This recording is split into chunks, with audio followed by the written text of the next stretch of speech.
अब देखिए अगला हेडिंग जो है हमारा वो है lines parallel to the same line, है ना। Lines parallel to the same line मतलब बहुत सारा लाइन होगा जो एक पैरेलल लाइंस के क्या होगा, उसमें कुछ कंडीशन है। जैसे कि हमारा थ्योरम जो है 6.6 है वो ये बोल रहा है कि lines which are parallel to the same line are parallel to each other, are parallel to the each other. माने ये क्या कहने का कोशिश कर रहा है कि एक लाइन मान लीजिए एल है, एक लाइन क्या है हमारा एल है और एक लाइन हमारा एम है।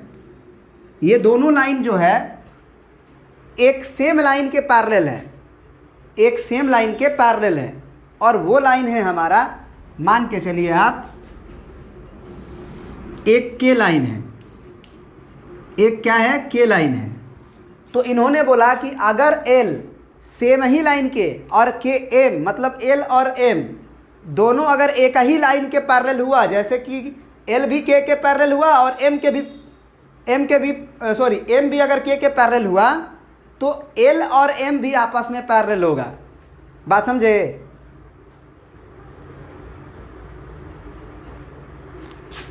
मतलब देखो एक लाइन है हमारा कोई भी, वो एक फिक्स लाइन के पैरेलल है और ये फिक्स लाइन मान के चलिए हमने ये लिख दिया फिक्स लाइन और इसको मान लो हम लोगों ने P1 लाइन बोल दिया और एक मान लो P2 लाइन बोल दिया। तो हम ये बोल रहे हैं कि P1 भी एक फिक्स लाइन के पैरेलल है और P2 भी एक फिक्स लाइन के पैरेलल है।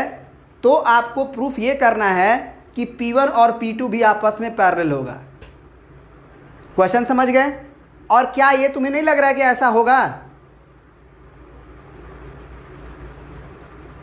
बात समझ रहे हो ना? लेकिन अब जो है इसे हमें प्रूफ करना है और ये केवल दो ही लाइन के लिए नहीं है, केवल दो ही लाइन के लिए नहीं है। जैसे P1 हो गया, P2 हो गया, अब एक P3 भी हो गया। ये P3 भी मान लीजिए एक फिक्स लाइन के पैरेलल है तो P1 P2 P3 भी पैरेलल होगा। अगर एक और मान लो P4 लाइन ले लेते हैं, P4, तो अगर P4 भी अगर फिक्स लाइन के पैरेलल होगा तो P4 P2 का भी पैरेलल होगा, P4 P3 के भी पैरेलल होगा, P4 P1 के भी पैरेलल होगा। मतलब कोई भी अगर एक फिक्स लाइन के दो चार लाइन पैरेलल हो रहे हैं तो वो आपस में सब के सब पैरेलल हो जाएंगे। अब ये कैसे हो जाएंगे यही हमको इस थ्योरम में प्रूफ करना है। तो चलिए प्रूफ करते हैं। अब देखिए इसमें हम लोगों को गिवन क्या है, पहले गिवन लिख लेते हैं फटाक से। देखिए तो हमने लिख दिया कि हमको गिवन है कि L is parallel to K। L जो है वो K के पैरेलल है और M जो है वो K के पैरेलल है। हमें प्रूफ करना है, तब प्रूफ करना है कि L और M भी आपस में पैरेलल होगा। तो ये बात जान लीजिए कि हमको अभी ये गिवन नहीं है कि L और M पैरेलल है, इसे प्रूफ करना है।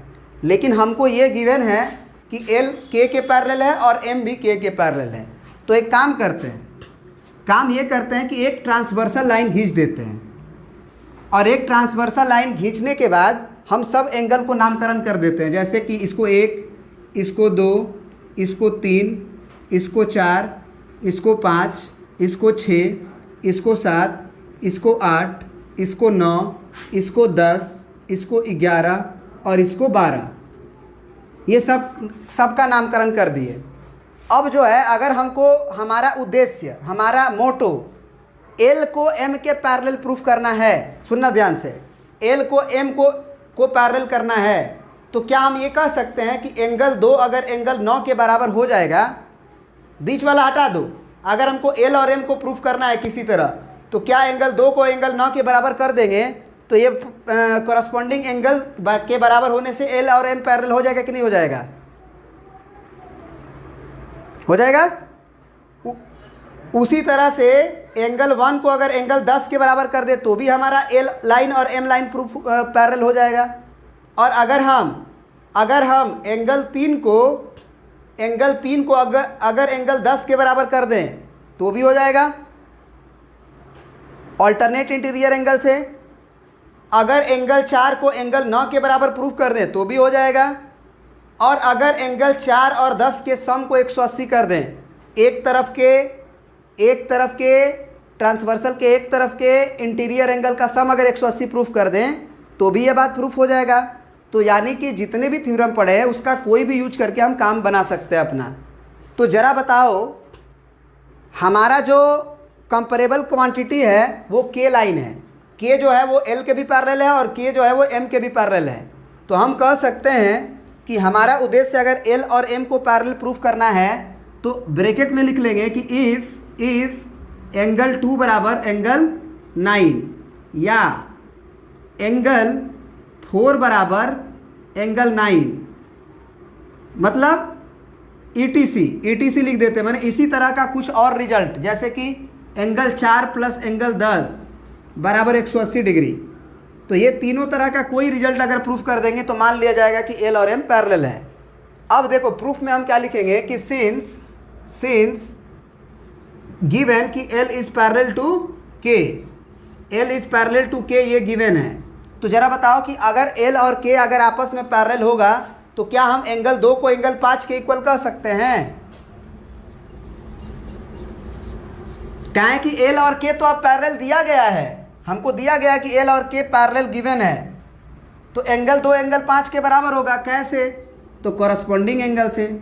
उसी तरह से also M is parallel to के, एम जो लाइन था वो भी के पैरेलल है, तो हम कह सकते हैं कि 5 और 9 बराबर होगा। एंगल 9 जो होगा कह सकते हैं कि एंगल 5 के बराबर होगा। कैसे? तो ये भी कॉरस्पॉन्डिंग एंगल से। हमने दोनों का RHS 5 रखने का कोशिश किया, क्योंकि अगले स्टेप में बोलेंगे कि दोनों का RHS बराबर है। तो अब हम यहाँ पे लिख देंगे अगला कि from 1 and 2, equation 1 and equation 2, आप इसको इक्वेशन नंबर 1 मान लो, इसे इक्वेशन नंबर 2 मान लो। दोनों का RHS एंगल 5 है, तो एंगल 2 एंगल 9 के बराबर होगा। तो फ्रॉम 1 and 2 एंगल 2 बराबर एंगल 9, एंगल 2 बराबर एंगल 9। तो क्या अब अगर एंगल 2 एंगल 9 के बराबर हो गया तो हम कह सकते हैं ना कि this is the corresponding angle for L and M. तो लिख देंगे this is corresponding angle for line L and M.